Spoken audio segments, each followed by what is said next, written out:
হরিকথা শুনতে। যদি আমাকে এখানে মার্কেট করতে হয়, যদি আমাকে এই জায়গায় ডালপুরি খেতে হয়, সিঙ্গারা খেতে হয়, তাহলে আমার এই যজ্ঞানুষ্ঠানে যাওয়াটা কতটা সার্থকতা হলো।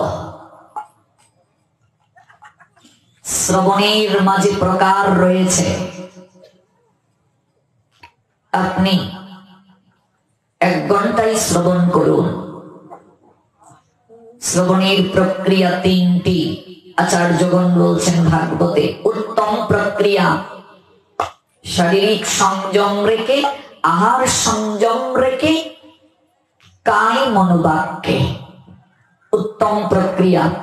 আপনি প্রসাদ ব্যতীত ভাগবত শেষ হওয়ার পূর্ব পর্যন্ত আঙ্গিনার উদ্দেশ্যে যখন থাকবেন, যতক্ষণ থাকবেন, কোন প্রকার আহার করতে পারবেন না। এই বিধিগুলো আলোচনা খুব কম হয়, যার কারণে এত শ্রবণের পরও আমাদের পরিবর্তন সাধিত হচ্ছে না। অনেকেই যাচ্ছি আমরা কীর্তনে, অনেকেই যাচ্ছি ভাগবতে, কিন্তু প্রকৃত পক্ষে শ্রবণের মনোরথে আমরা কতজন যাচ্ছি? কতজন যাচ্ছি আমরা শ্রবণের মনোরথে? গঙ্গা স্নানে গেলেই তো পবিত্র হয়ে যাই আমরা। সবাই কি গঙ্গা স্নানে গিয়ে পবিত্র হয়? পার্বতী এই প্রশ্নটাই ছুড়ে দিলেন মহাদেবকে, প্রাণনাথ, অগণিত লোক এসেছে গঙ্গা স্নানে, সবাই কি পবিত্র হবে প্রভু? গঙ্গা তো মহাপাপীকেও পরিত্রাণ করতে পারে, মহাপাতককে নাশ করতে পারে, সবাই কি পবিত্র হবে? দেবী পার্বতীর কথা শুনে মহাদেব বলছেন, দেবী, সবাই কি আদৌ গঙ্গা স্নানের জন্য এসেছে? সবাই যদি গঙ্গা স্নানের জন্য আসে তাহলে পবিত্র হবে, কিন্তু সবাই কি আদৌ গঙ্গা স্নানের জন্য এসেছে? তীর্থ করে কারো গৃহে থাকতে নেই, পারছি কি আমরা? তীর্থ স্নান করে এসে এদিন আর কোনো জল স্পর্শ করতে নেই, পারছি কি আমরা? তীর্থ স্নানে গিয়ে অন্য কোনো কিছু আহার করতে নেই, কতজন আমরা পারছি? তীর্থকে সাধারণ জড় বস্তুর সঙ্গে তুলনা করা যাবে না। ধাম অপরাধ 10টি জানতে হবে। আমি ধামে গেলাম, তীর্থে গেলাম, অপরাধ কি কি? নাম অপরাধ 10টি, সেবা অপরাধ 64টি। এই যে আমি সেবা করছি প্রতিদিন ভগবানকে, গুরু বৈষ্ণবের সেবা করছি, 64 প্রকার সেবা অপরাধ আছে। আমাদের কাছে একটা নিত্য কর্মের শীট আছে, এটা আপনারা নিয়ে যাবেন। ঘুম থেকে উঠার পর রাত্রি ঘুমানোর পূর্ব পর্যন্ত আপনার নিত্য কর্ম কি? আপনি কিভাবে আপনার দিনটাকে যাপন করবেন? কি করে ভগবানকে জাগরণ করবেন? কি করে ভগবানকে স্বয়ং দেবেন? কি করে আপনার কর্মাবলী সম্পাদন করা প্রয়োজন, এগুলো জানতে পারবেন। 64 প্রকার সেবা অপরাধ রয়েছে। বৈষ্ণব অপরাধ 6টি। এত প্রকার অপরাধ থেকে মুক্ত হয়ে কেউ যদি একবার বদন ভরে কৃষ্ণ নাম নিতে পারে, একবার যদি কেউ তীর্থে যেতে পারে, তাহলেই তার কেবল মুক্তি সম্ভব, তার আগে নয়। এজন্যই বলে দিলেন, বহুকাল করে যদি নর্তন কীর্তন, তথাপি নাহি পায় ব্রজেন্দ্র নন্দন। বহুকাল নর্তন কীর্তন করার পর ব্রজের নন্দনকে কেউ প্রাপ্ত হবে না। একটাই কারণ, অপরাধগুলো পিছনে সর্পের নিয়ায় ধেয়ে আসছে আমাদেরকে চুবল দেওয়ার জন্য। দেবী, একটা পরীক্ষা হয়ে যাক, তুমি এক সাধারণ রমণীর রূপ ধারণ করবে, আর আমি সব হয়ে যাব, সব মানে মৃতদেহ। তুমি ক্রন্দন করবে আমার পাশে বসে, সৎকার করার জন্য আহাজারি করবে, সবার কাছে ভিক্ষা চাইবে। মহাদেব বলছেন, একটা শর্ত বলবে, সেই ব্যক্তি কেবল আমার স্বামীকে স্পর্শ করতে পারবে যে নির্মল, যার মাঝে একটু পাপ থাকবে, সে যদি স্পর্শ করে সে ভস্ম হয়ে যাবে। দেবী পার্বতী এক সাধারণ রমণীর রূপ ধারণ করলেন, আর আমার দেবাদিদেব মহাদেব অর্থাৎ ভৈরব, তিনি কি হয়ে গেলেন? তিনি হয়ে গেলেন মৃতদেহ। পার্বতী ক্রন্দন করছেন, ওগো কে কোথায় আছো, আমায় একটু সহযোগিতা করবে? আমি অবাগিনী এসেছি পতিকে নিয়ে তীর্থ করার জন্য, স্নান করার জন্য, অথচ আমার পতি দেহ রাখলেন। এবার আমি একা কি করে তার দেহটাকে শ্মশানে নিয়ে যাব, সৎ কার্য করব? একটু কৃপা করে আমাকে সহায়তা করবে? সবাই এগিয়ে আসছে, কেন গো করবো না? এটা তো শ্রেষ্ঠ পুণ্য কার্য, নিশ্চয়ই করব। শোনো বাবা, একটা শর্ত আছে। যে কি শর্ত?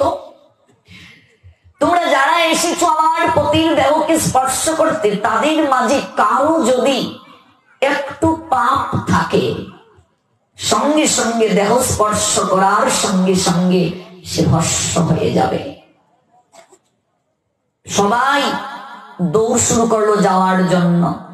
হ্যাঁ, প্রয়োজন নেই এই সৎকার্য করার।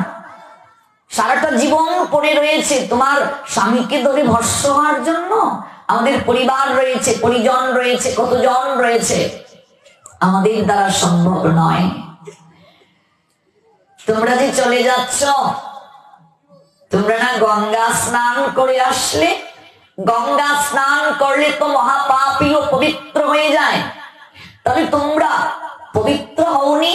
বলছে তা তো শুনেছি মহতের মুখে, গঙ্গা স্নান করলে পবিত্র হয়, কিন্তু যদি একটু পাপ থেকে যায় তাহলে তো স্পর্শ করার সঙ্গে সঙ্গে ভস্ম হতে হবে। তার মানে শাস্ত্র বাক্যে বিশ্বাস নাই। হরি বল। শাস্ত্র বাক্যে শ্রদ্ধা নাই। গোবিন্দ বলছেন নবম অধ্যায় রাজবিদ্যা রাজগুহ্য যুগের 3 নম্বর শ্লোকে, অশ্রদ্ধা ধনা পুরুষা ধর্মস্য অশ্ব পরন্তপ অপ্রাপ্যমাম নিবর্তন্তে মৃত্যু সংসার বর্তনে।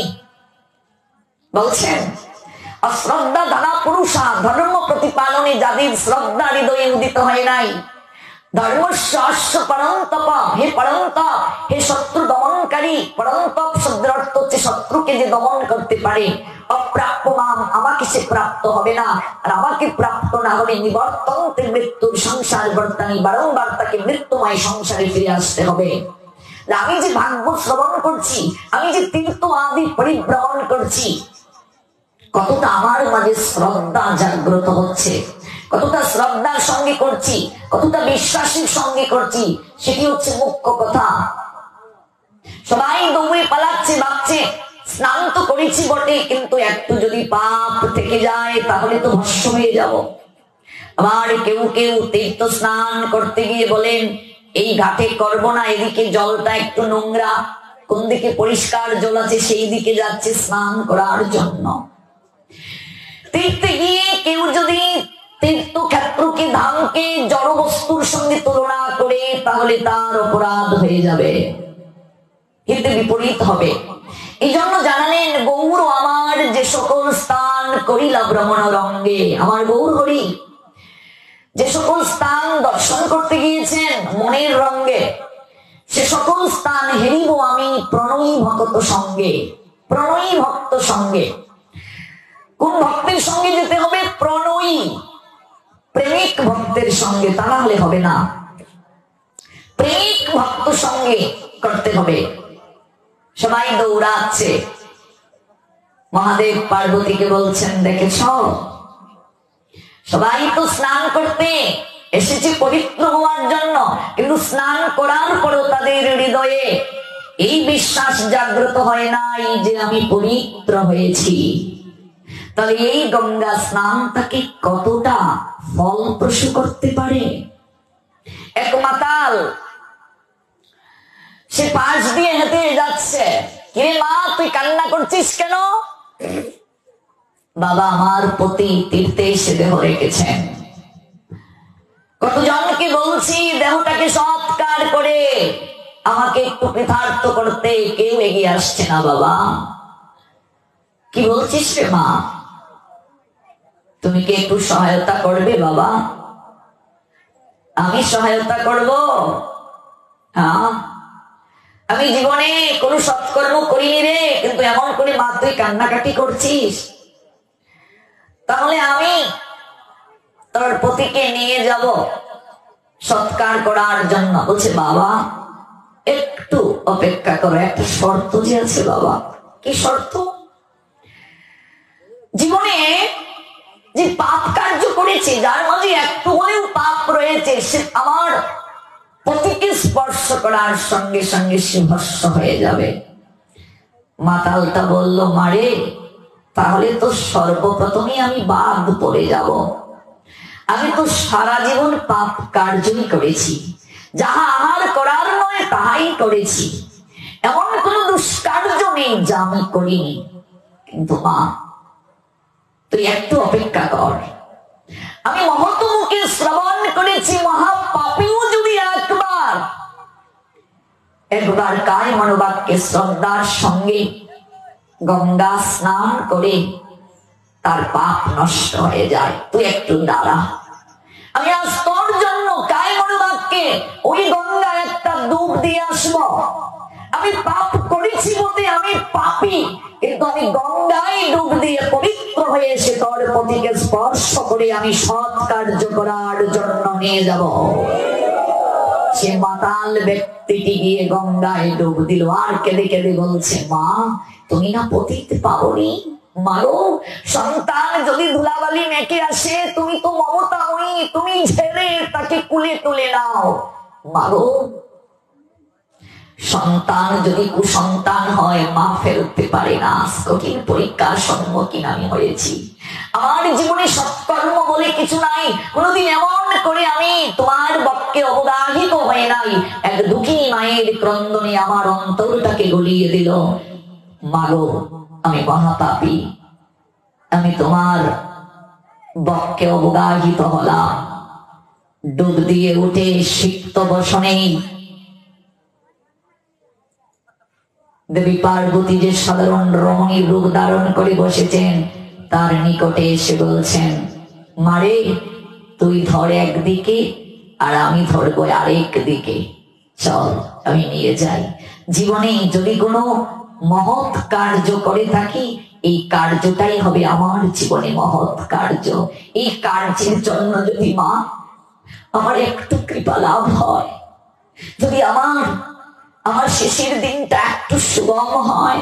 দেখুন বিশ্বাস কাকে বলে, শ্রদ্ধা কাকে বলে। চৈতন্য চরিতামৃত কি বলছেন? সাধু সঙ্গে কৃষ্ণ ভক্তে শ্রদ্ধা যদি হয়, ভক্তি ফল প্রেম হয়, সংসার যায় ক্ষয়। চৈতন্য চরিতামৃত মধ্যলীলা নবিংশ পরিচ্ছেদ 32 নং পয়ার। যখনই স্পর্শ করলেন সঙ্গে সঙ্গে মৃতদেহ দেবাদিদেব মহাদেবের রূপ ধারণ করে দণ্ডায়মান হলেন, আর সেই সাধারণ রমণী পার্বতীর রূপ ধারণ করলেন। স্পর্শ করার সঙ্গে সঙ্গে দেখে তার অষ্টসাত্ত্বিক বিকার চলে আসলো, চলে যাচ্ছেন, আশীর্বাদ করে যাচ্ছেন, নচিরেই এই জড় কুলসটাকে ত্যাগ করে তুমি আমার লোকে চলে আসবে।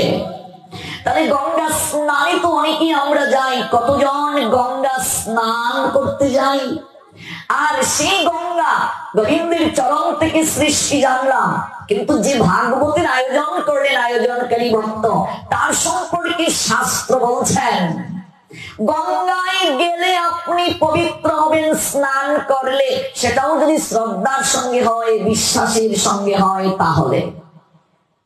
কিন্তু এই ভাগবত প্রসঙ্গে, সাধু সঙ্গ প্রসঙ্গে শাস্ত্র বললেন গঙ্গার পরশ হইলে পশ্চাতে পাবন, দর্শনে পবিত্র করো এই তোমার গুণ। কিন্তু সাধু দর্শন করার সঙ্গে সঙ্গে আপনাকে স্নান করার প্রয়োজন নাই, সাধু দর্শন মাত্রই আপনার কোটি কোটি গঙ্গা স্নানের ফল হয়ে যায়। কিন্তু সেটাও শ্রদ্ধা সহকারে কায় মনোবাক্যে। আর কি বলছেন? আর বলছেন এই যে কথা ভগবানের, এটা কথা গঙ্গা, এটা কর্ণে যাওয়ার সঙ্গে সঙ্গে দেখুন একই লীলা আমরা বারবার শ্রবণ করি। ভগবানের কথা, ভগবানের নাম, 16 নাম 32 অক্ষর বারংবার চলছে, অষ্টপ্রহর 16 প্রহর 32 প্রহর। যদি কেউ বলেন একই তো কথা, তাহলে সে অপরাধ করছে। এটা কেন শুনবো? এটা শুনলে মঙ্গল, হৃদয়ের ময়লা পরিষ্কার হচ্ছে। ভগবানের কথা গঙ্গা, এটা কর্ণমূলে যাচ্ছে, কর্ণে প্রবেশ করার সঙ্গে সঙ্গে চিত্তকে নির্মল করছে। গঙ্গা স্নান আপনার দেহকে নির্মল করে গো। আপনি দেহ দ্বারা যে পাপ করেন সেটি নির্মল করে। মানুষ পাপ করে 3 প্রক্রিয়ায়, দেহ দ্বারা, মন দ্বারা, বাক্য দ্বারা।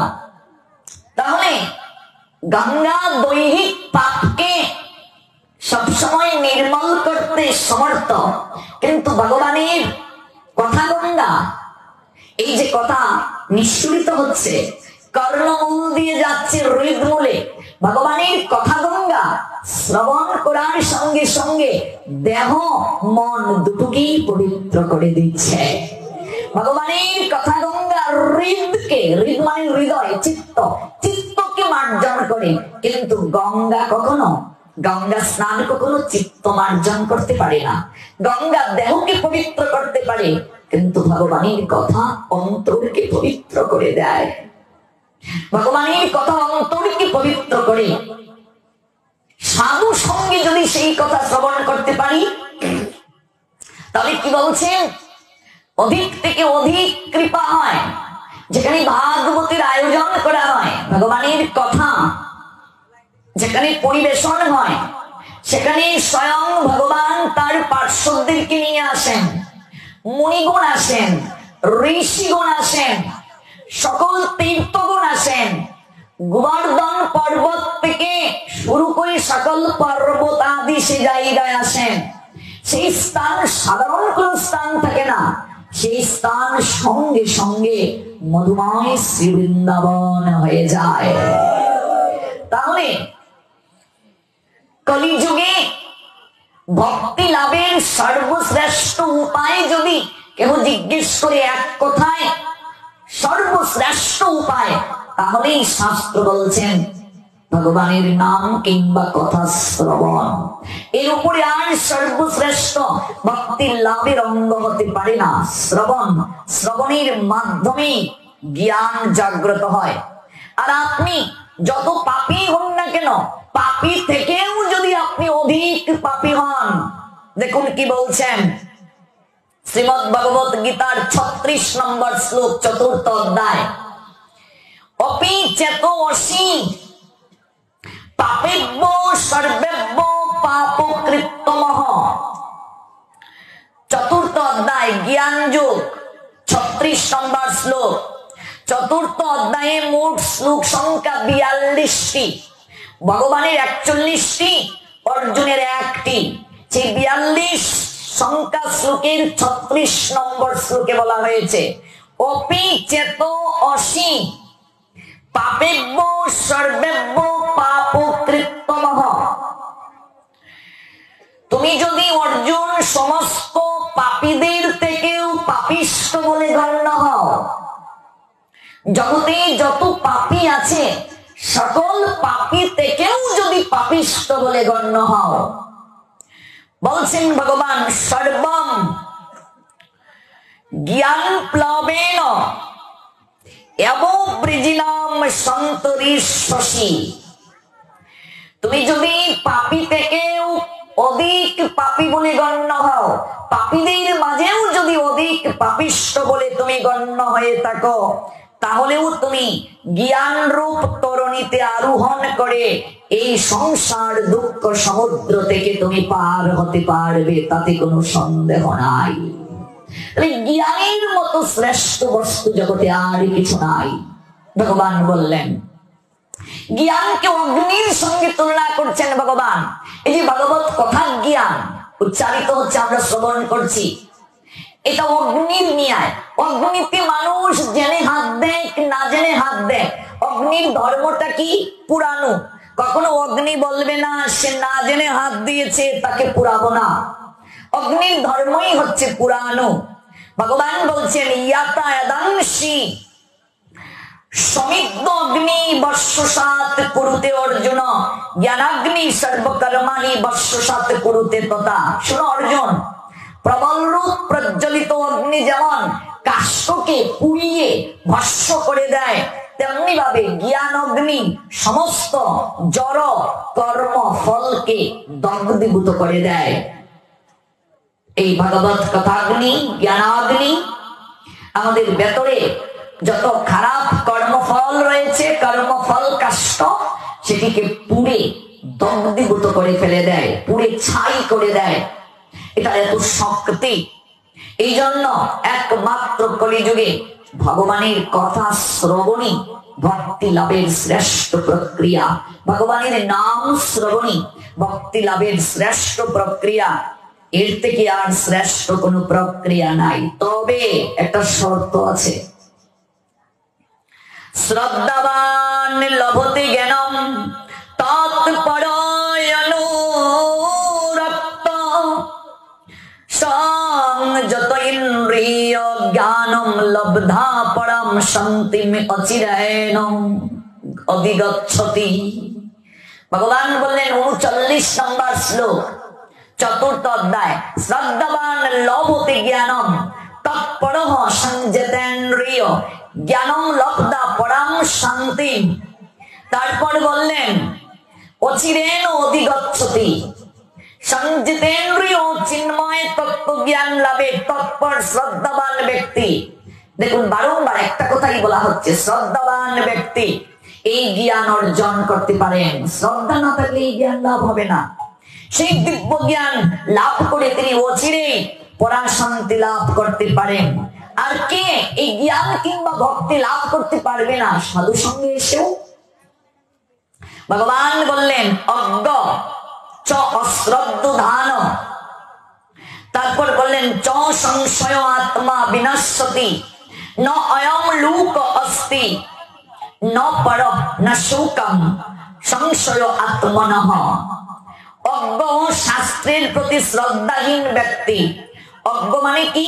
যার শাস্ত্রীয় জ্ঞান নাই, শাস্ত্রকে যে ভালোবাসে না, শাস্ত্রকে যে কল্পনা মনে করে, শাস্ত্রকে যে আদর করে না, শাস্ত্রকে যে সম্মান পোষণ করে না, শাস্ত্রের বাণী যে প্রচার করে বেড়ায়, তার যে বিরুদ্ধ আচরণ করে, তাকে যে নিন্দা করে, সে ব্যক্তি অজ্ঞ। অজ্ঞ ও শাস্ত্রের প্রতি শ্রদ্ধাহীন ব্যক্তি কখনোই অর্জুন ভগবত ভক্তি লাভ করতে পারে না, কোনোদিন পারে না। আর তার কি অবস্থা হবে? ভগবান বললেন বিনাশতি, তার বিনাশ হবে।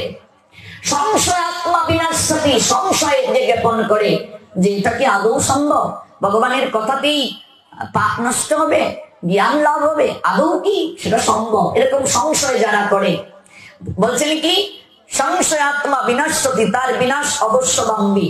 ন অয়ং লোক অস্তি ন পার ন শোকম সংশয় আত্মনঃ।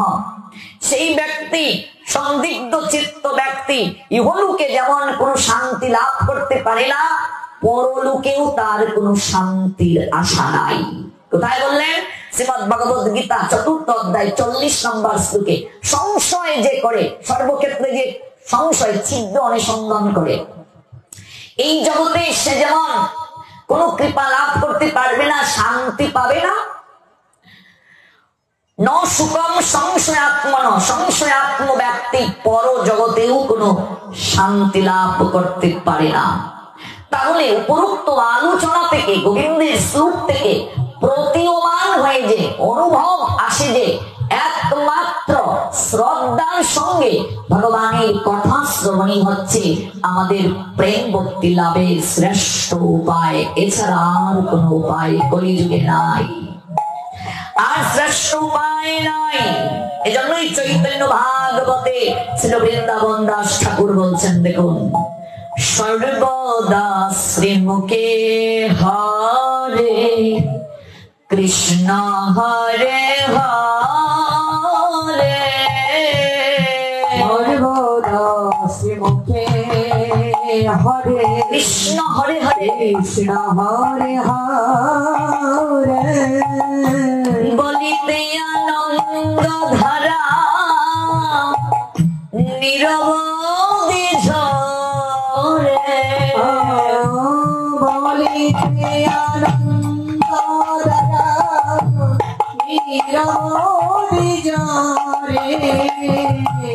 কৃষ্ণ নাম মহামন্ত্রে এই তো সভা কৃষ্ণ নাম মহা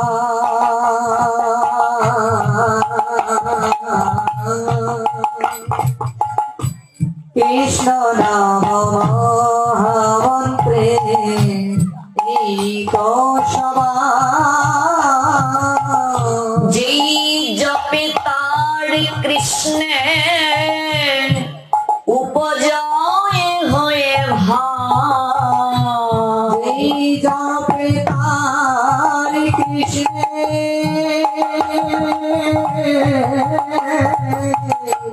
যেই জপে তার কৃষ্ণে উপজয় হয় ভাই।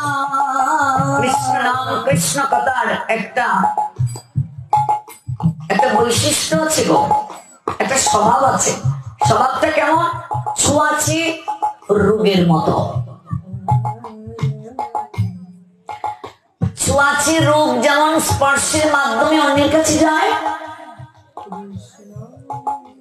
কৃষ্ণ নাম কৃষ্ণ কথা আর কৃষ্ণ নাম এবং কথাকে যিনি গ্রহণ করে সাধু হয়েছেন তিনিও ছোঁয়াচে রোগীর মতো। সাধুকে স্পর্শ করলেও তার নিকট থেকে প্রেম অন্যের মাঝে সঞ্চারিত হয়। এজন্যই মরমী কবি বললেন, দর্শনে যায় মনের ময়লা, পরশে হয় প্রেম তরঙ্গ। দর্শনে যায়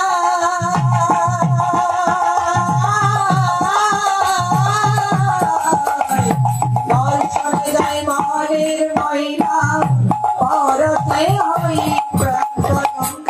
কৃষ্ণ নাম কৃষ্ণ কথার স্বভাবটা হচ্ছে কৃষ্ণ কথা শ্রবণ করলে আগ্রহ কোনদিন কমে না, আগ্রহ বেড়ে যায়। চুম্বক যেমন লৌহ দণ্ডকে আকর্ষণ করে নিয়ে আসে, যথার্থ ভক্তের শ্রীমুখ থেকে হরিকথা শ্রবণে ভক্তকুল তেমন করে আকর্ষিত হয়ে চলে আসে, কৃষ্ণ কথার শক্তিতে চলে আসে। তিনি যদি পাপী থেকেও মহাপাপী হন, মহাপাপীর কৃষ্ণ নাম কথায় অধিকার সবচেয়ে বেশি। মহাপাপীর অধিকার সবচেয়ে বেশি কৃষ্ণ নাম আর কৃষ্ণ কথায়। ভগবান বলছেন নবম অধ্যায়ের 30 নম্বর শ্লোকে, অপি চেতো সুদূরাচারো ভজতে মাম অনন্যবাক সাধু এবং সমন্তব্য সম্যক ব্যবসিত হি সহ। ভগবান বললেন অতি দুরাচারী ব্যক্তিও যদি অনন্য চিত্তে অর্জুন আমার চরণে শরণ নেয় তাহলেও সে ধীরে ধীরে সাধু হয়ে যাবে। প্রমাণ কোথায়? প্রমাণ পঞ্চদশ মালা ভক্তমাল গ্রন্থ, লিখেছেন নাভা দাস। পঞ্চদশ মালা অর্থাৎ পঞ্চদশ অধ্যায়, সেই পঞ্চদশ অধ্যায় যখন পাঠ করবেন তখন দেখবেন চমৎকার একটা লীলা। এই লীলাটা আস্বাদন করি আমরা শেষ করব। আগামীকাল আপনাদের মঙ্গলারতিতে আসার আমন্ত্রণ, আর সকাল 7টায় বারমার্থিক ক্লাস 1 ঘন্টা সময় এখানেই ক্লাস দেয়া হবে। আশেপাশের যারা সবাইকে মঙ্গলারতিতে এবং ক্লাসে আসার জন্য বিনম্র আমন্ত্রণ জানাচ্ছি। বর্তমানের পঞ্চদশ মালা, পঞ্চদশ মালায় আমরা দেখতে পাই এক রূপোচ্ছল্লা সমৃদ্ধা এক গণিকা, যে গণিকা দৃষ্টিনন্দনে বিশাল প্রাসাদে বসবাস করেন। সেই প্রাসাদের চারিদিকে বিচিত্র পুষ্প ফল সমন্বিত দৃষ্টি বিমোহনকারী একটা প্রকাণ্ড বাগান। সেই বাগানের দক্ষিণ পাশে একটা স্বচ্ছ জলের সরোবর, সরোবরের চারপাশে 4টি প্রশস্ত শান বাঁধানো ঘাট, প্রতিটি ঘাটের সঙ্গে আবার ছায়া বিচ্ছিন্ন বিশ্রাম আগার, বর্গক্ষেত্র আকারের সুউচ্চ প্রাচীর দ্বারা বেষ্টিত এক কথায় হৃদয় যেমন সুশীতল, তেমনি সুখকর, তেমনি অনিন্দময় পরিবেশ। কিন্তু এত অর্থ ব্যয় করে যে উদ্যান সরোবর প্রাসাদ বানানো হলো, যিনি বানিয়েছেন তিনি হলেন একটি গণিকা। গণিকা মানে পতিতা। তিনি তার দেহকে বিকিয়ে দিয়ে সে অর্থ দ্বারা এত কিছু করেছেন। প্রসঙ্গটা কি? মহাপাপীরই হরি কথায় অধিকার বেশি। ভগবান বললেন অপিচেত সুদুরাচার ভজতে মাম অনন্যবাক। অত্যন্ত দুরাচারী ব্যক্তি যে, সেও যদি আমার চরণে শরণ নেয় তাহলেও সে সাধু হয়ে যাবে। মনে রাখবে, যুক্ত যদি কেউ থাকে একদিন না একদিন মুক্ত পাবে। আমরা যুক্ত থেকে হারিয়ে যাই। সাধু সঙ্গে আছি, তারপর ধীরে ধীরে সংসারে চলে গেলাম, তারপর আর খবর রাখি না। বিবাহে আবদ্ধ হওয়ার পর অধিকাংশ লোকরাই ভজন থেকে বিস্মৃত হয়ে যায়। কারণ বিবাহ শব্দের অর্থ কি? বি বা হ, বিয়ে বিপদ, বায়ে বাড়ানো, হয়ে হলো। বিবাহ মানে কি? রাজু বিবাহ কি? বিপদ বাড়ানো হলো। তাহলে এই বিবাহ শব্দের অর্থ বলছেন বিবাহ, বিপদ বাড়ানো হলো। তাহলে বিপদ না বাড়িয়ে থাকলে সৃষ্টি রক্ষা হবে কি করে? সবাই যদি বিয়ে বাদ দিয়ে ফেলে। বিবাহ করা দোষের কিছু নয়, সংসার করা দোষের কিছু নয়। সংসারে ঢুকে সাধু চরণ থেকে সরে যাওয়াটাই দোষ। সংসারে গিয়ে কৃষ্ণ ভজন থেকে সরে যাওয়াটাই দোষ। এই জন্যই সাধু সঙ্গে টিকে থাকতে হবে। যুক্ত থাকলেই মুক্ত মিলবে, একদিন না একদিন মুক্ত আসবে। শুধুটা হচ্ছে সঙ্গ। ভগবান বললেন মত্ত পরতরম নন্নত কিঞ্চিত অস্তি ধনঞ্জয় ময়ি সর্বমিদম প্রথম সূত্রে মণিগণাইব। সপ্তম অধ্যায় জ্ঞান বিজ্ঞান যুগ 7 নম্বর শ্লোক। সূত্রে যেমন মণি সম গাথা থাকে, মণির মালা গাঁথবে, সুতো দরকার। সুতো যদি না থাকে মালা হবে না, মণিগুলো কষে পড়বে। যেখানেই থাকো না কেন, সাধু সঙ্গ আর ভজন থেকে সরে গেলে আনন্দ পাবে না। তীর্থে গিয়েও আনন্দ পাবে না ভজন না করলে। ব্রহ্মচারী আশ্রমেও আনন্দ নাই ভজন না করলে। সন্ন্যাসী হয়েও আনন্দ নাই ভজন না করলে। গৃহে থেকেও আনন্দ নাই ভজন না করলে। আবার গৃহটাও বৃন্দাবন হতে পারে যদি কেউ ভজন করে, কৃষ্ণের সংসার করে। কিন্তু এটা চারটিখানি কথা নয়, এত সহজ নয় যত সহজে বলছি, এত সহজ নয়। আমাদের আচার্যগণ বললেন সংসারে থাকো নৌকা যেভাবে জলে থাকে, নৌকার ধর্ম জলে ভেসে থাকা। সংসারে থাকো, সংসারটাকে এত ভিতরে প্রবেশ করাইও না। সংসার ভিতরে প্রবেশ করলেই তুমি সংসার সমুদ্রে ডুবে যাবে। যেমন নৌকায় জল ঢুকলে নৌকা জলে ডুবে যায়, সংসার রূপ জল যখন আমার ভিতরে ঢুকবে, একেবারে ভিতরে ঢুকিয়ে দেব, তখন আমিও ডুবে যাব। তাহলে প্রশ্ন আসতে পারে, সংসারে থাকলে কি একটু একটু জল ঢুকবে না? মায়ার জল ঢুকবে না? জলে নৌকা থাকলে নৌকার ভেতরে তো জল ঢুকবে। জল না ঢুকে তো নৌকা কখনো জলে ভেসে থাকে না। নৌকায় জল একটু একটু ঢুকবে। নৌকা জলে থাকলে কি জল ঢুকবে না? ঢুকবে। এই জন্যই তো সেচের ব্যবস্থা আছে। জল ঢুকলে দেখবে সেচ দিয়ে জলটাকে ফেলা হয়। সেচ যদি না দেয়া হয়, একটু একটু করে যদি জল জমতে থাকে, একসময় নৌকায় নাক বরাবর যদি জল হয়ে যায়, তারপর যদি সেচ শুরু করি, নৌকাকে বাঁচানো যাবে? সংসারে থাকবো আর মায়ার জল ঢুকবে না। কিছু মায়েরা মনে করে ছেলেটাকে বিয়ে করিয়ে দেই, তারপর আমরা ভজন করব। বিয়ের আগেই ভজন করতে পারছো না, আর বিয়ের পরে ভজন করবে? ছেলেকে বিয়ে করিয়ে কোনোদিনই সম্ভব নয়, কোনোদিনই সম্ভব নয়। আমাদের শাস্ত্র বলে দিলেন 4টা আশ্রমের কথা। 25 বছর বয়স পর্যন্ত দেহ সম্পদকে রক্ষা করো, 26 বছরে সংসারে প্রবেশ করো, 26 থেকে সংসার হবে 50 বছর পর্যন্ত। 51 বছর বয়স হয়ে গেলে আর সংসারে থাকা যাবে না, শাস্ত্র নিষেধ করেছেন। তখন তোমার বানপ্রস্থে যাওয়ার সময়। সন্তানকে সংসার বুঝিয়ে দিয়ে, বৌমাকে সংসার বুঝিয়ে দিয়ে তোমার একটাই কার্য, এই জীবনটাকে ইষ্টদেবের চরণে সমর্পণ করা। কতদিন করবে? 75 বছর বয়স পর্যন্ত। এর ভিতরে যদি মরে যাও দুর্ভাগ্য। 76 বছর বয়স হয়ে গেলেই ত্যাগ, কোন কিছুর দিকে আর মোহ থাকতে পারবে না। 76 থেকে ত্যাগ জীবন শুরু। কিন্তু 70 আগেই তো আমার উইকেট পড়ে যাচ্ছে। যারা মনে করছো ছেলেটাকে বিয়ে করিয়ে ভজন করব, জেনে যাও 25 বছর বয়স পর্যন্ত যথা খুশি তথা যাও। 26 হয়ে গেলে সংসারে ঢুকলে তখন খানি কুড়াক দিয়ে যাও, বলবে কই যাইতেছ, ব্যবস্থা করে যাও, কবে আইবাই, আর একটু হলো বাবা তুমি কই যাও। 30 বছরের পরের জীবন একটা পুরুষের জীবনকে জীব গোস্বামী পাদ বলছেন গাধার জীবন। গাধা যেমন বোঝা বহন করে, সংসারে গেলে মানে তুমি গাধা হলে, একটা বোঝা তোমার উপরে পড়লো। এই বোঝা কত বছর বয়স পর্যন্ত বহন করবে? বোঝা বহন করে চললে, এবার ছেলে বিয়ে করালে, নাতি হলো, তুমি সাধু সঙ্গে যাওয়ার কথা ভাবছো, তখন তোমার জীবন কষ্ট নেবে না, এগুলো আমার কথা নয়। আচার্যগণ বলছেন তখনের জীবন হচ্ছে কুকুরের জীবন। কুকুরের জীবনের পূর্বের জীবনটা কি সেটাও বলা হয়েছে। কুকুরকে যখন দেখবে, কুকুরকে আমরা কি করি, আমরা খাবার দাবার গ্রহণ করার পরে যা আছে আমরা দিই। কুকুর হচ্ছে পাহারাদার। লাঠি নিয়ে বসে রইলাম, বৃদ্ধ বয়স হয়ে গেছে, কে রে কে যাচ্ছিস? যেটা বাবু আমি শ্যামানন্দ। ও চুপটা দেখি না।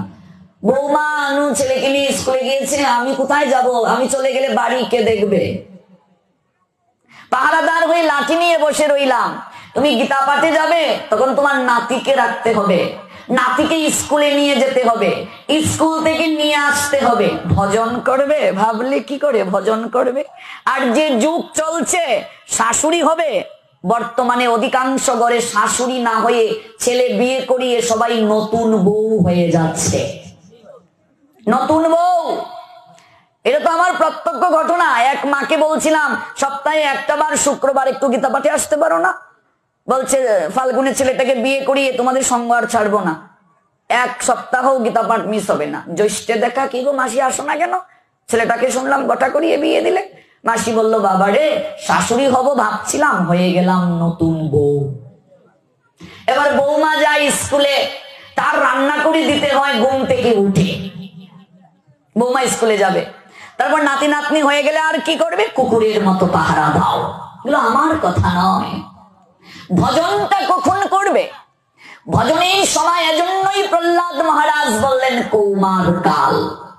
তাহলে তুমি সংসারে থাকবে আর মায়ার জল ঢুকবে না, এত সস্তা। কলির সঙ্গে থাকবে আর কলি গ্রাস করবে না, ভাবলে কি করে? সহজে ছাড়া সম্ভব নয়। মায়ার জল ঢুকবে, ছেলে নাতি তোমার কোলে প্রস্রাব করবে, এটার গ্রাম নেওয়া কি আনন্দ? এটা থেকে বের হবে কি করে? নাতিটাকে জড়িয়ে ধরা, নাতিকে না দেখে না থাকা যায় না। বাবা ছেলেকে দড়িয়ে সোনারে মোনারে আমার 7 রাজার ধন রে, এত বের হওয়া কি সহজ? মায়ার জল ভেতরে ঢুকবে না, ভাবলে কি করে? এজন্য আচার্যগণ বললেন নৌকায় জল ঢুকলে যেমন সেচ দিয়ে জল ফেলতে হয়, সংসারে থাকলেও মায়ার জল ঢুকবে। সাধু সঙ্গ হচ্ছে সেচের ব্যবস্থা। সাধু সঙ্গে যাও, সেচ দিয়ে আসো। এই যে 2-2.5 ঘন্টা আমরা শুনতেছি, একটু ভেতরে ধাক্কা দিচ্ছে, একটু চার্জ হচ্ছে। এবার সবসময় সাধু পাবো কোথায়? এই গ্রন্থ হচ্ছে সর্বশ্রেষ্ঠ সাধু। এবার বুকে হাত দিয়ে বলুন তো, 24 ঘন্টার মাঝে কজন আছে 1টা ঘন্টা আমি গ্রন্থের জন্য সময় দেই? তাহলে কি করে আমার অনুভব হবে? কি করে অনুভব হবে? হবে না। তাহলে দেখুন, এই সুরম্য অট্টালিকা বানানো হলো, কোন অর্থ দিয়ে বানানো হয়েছে গো? একটা গণিকা দেহটাকে বিকিয়ে দিয়েছে, যে দেহ প্রাপ্তি গোবিন্দ সেবার জন্য, সেই দেহ বিকিয়ে দিয়ে দেয়া হলো। পতিতাবৃত্তি করা হলো নিজের ইন্দ্রিয় ইন্দ্রিয় তর্পণের নিমিত্তে।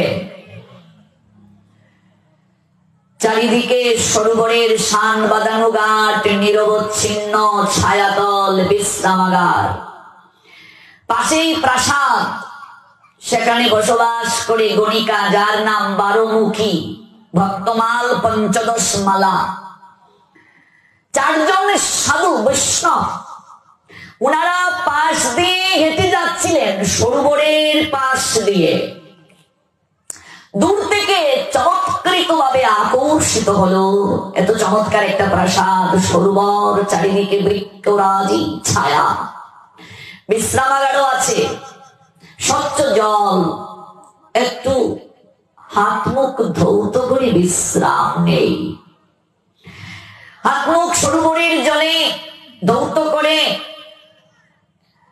4টা সিঁড়ি, চারদিকে ঘাট, সরোবরটার চতুর্দিকে ঘাট তো, আর বিশ্রামাগার আছে, আবার বৃক্ষরাজি চারিদিক দ্বারা বেষ্টিত।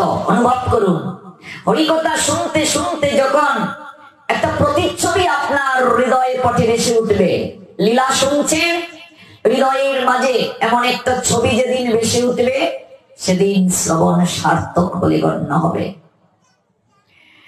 4 জন বসলেন, বসে ইষ্ট গোষ্ঠী করছেন।